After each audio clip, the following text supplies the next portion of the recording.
Bienvenue dans les Pyrénées-Orientales. Diversité d'exceptions tant sur le plan des richesses culturelles et humaines que sur celui de la nature. De la mer à la montagne, 11 réserves naturelles contribuent à préserver ce patrimoine, avec le soutien de l'État, des collectivités territoriales et des municipalités dont le territoire est en réserve naturelle. Les grands enjeux actuels sont d'arriver à avoir, je dirais, un patrimoine naturel fortement protégé, avec une ambition d'avoir 2% du patrimoine naturel terrestre métropolitain, je précise bien, strictement protégé. Mais ça, ce sont pour des espaces, je dirais, plus restreints, où la faune et la flore sont tout à fait exceptionnelles.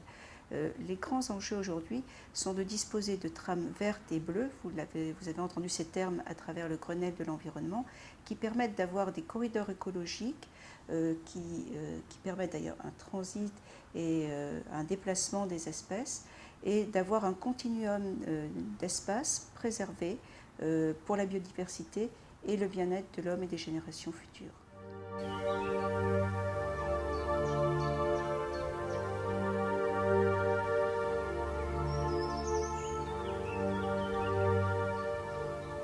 La région s'est dotée d'une stratégie régionale de la biodiversité en 2008 où elle fait le pari d'un nouvel équilibre entre nature et homme et où on fait de la nature une ressource.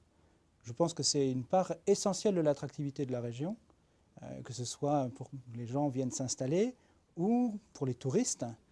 Les gens sont attirés par le Languedoc-Roussillon ou par les Pyrénées-Orientales parce qu'il y a une qualité du paysage, il y a une qualité de la nature et c'est une vraie carte de visite pour nous de pouvoir annoncer on a tant de réserves ici, tant d'espaces naturels protégés là. Le département des Pyrénées-Orientales est un exemple, c'est le fer de lance de la biodiversité. Non seulement dans la région, mais sur le plan national.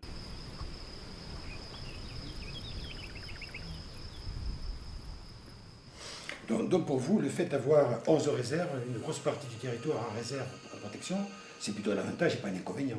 C'est un atout. C'est un atout et l'acteur politique que je suis s'est beaucoup impliqué là-dessus.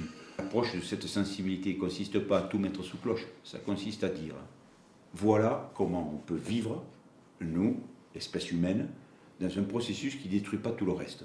J'ai appelé ça l'écologie républicaine dans notre département. C'est-à-dire l'écologie, le développement durable, tout ce qu'on entend sous ce mot, est républicaine parce qu'il faut que ce soit ouvert à tous, accessible à tous. La République, c'est les choses accessibles à tous.